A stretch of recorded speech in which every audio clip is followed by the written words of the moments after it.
Have you noticed something strange? For 10 years, the headlines were screaming, crypto is a scam.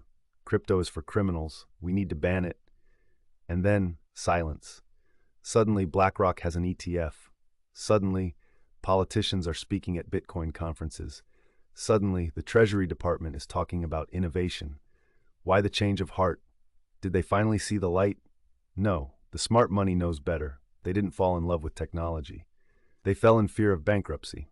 The US government has a $35 trillion problem.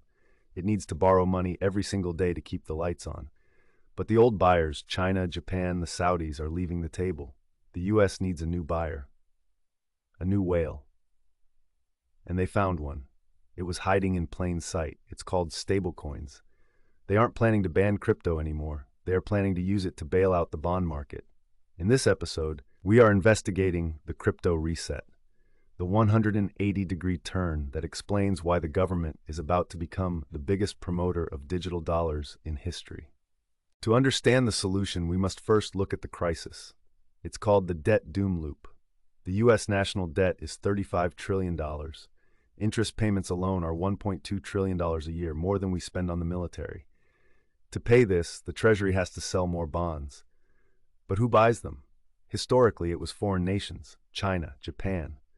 But look at the data. China has dumped over $300 billion in treasuries since 2021. Japan is selling to defend the yen. The BRICS nations are de-dollarizing. This creates a liquidity air pocket. If there are no buyers, interest rates spike. If rates spike, the U.S. economy crashes. The Treasury is desperate. They need a buyer who is hungry for dollars, has massive liquidity, and doesn't care about politics. They need a machine that eats debt. Enter the stablecoin.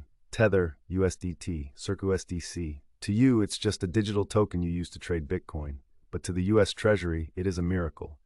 Here's the mechanism. For every $1 of USDT that Tether issues, they have to hold $1 of collateral in a vault. What do they hold? They don't hold cash under a mattress. They buy short-term US Treasury bills. Why? Because treasuries pay interest.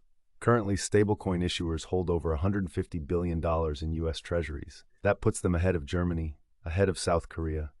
They are already a top 20 holder of US debt. And here's the kicker. This demand is sticky. People in Argentina, Turkey, and Nigeria are desperate for dollars to escape their crashing currencies. They buy USDT. When they buy USDT, Tether must buy US debt. It is an automatic, algorithmic demand machine. The U.S. exports its inflation to the developing world, and in return, the developing world buys U.S. debt via crypto. Now you understand the sudden change in rhetoric. Washington realized, wait, if we ban stablecoins, we kill one of our biggest buyers. Treasury insiders, like Scott Bessent, have done the math. The stablecoin market is currently $200 billion. They estimate it could grow to $2 trillion or even $5 trillion in the next decade. Think about that. If stablecoins reach $2 trillion, they effectively replace China and Japan combined. They solve the debt crisis. This is why you are seeing legislation to legitimize stablecoins. They want to bring them onshore. They want banks to issue them. They aren't regulating them to protect you. They are regulating them to ensure that the collateral stays in U.S. treasuries. They are turning the crypto ecosystem into a proxy for the Federal Reserve.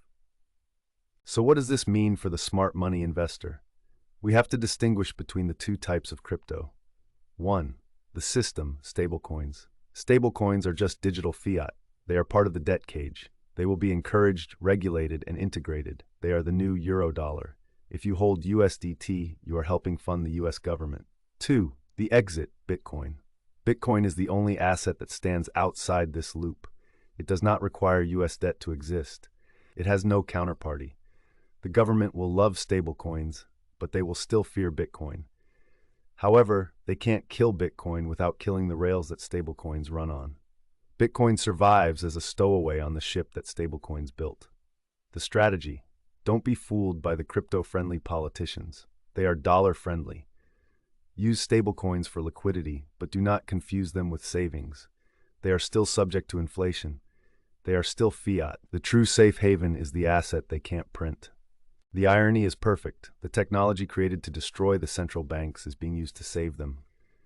At least for now. The US government has found its new whale. But remember, a whale can only swim as long as the ocean has water. Stablecoins might delay the debt collapse, but they cannot fix the math. This is the smart money wisdoms. The future belongs to the owners.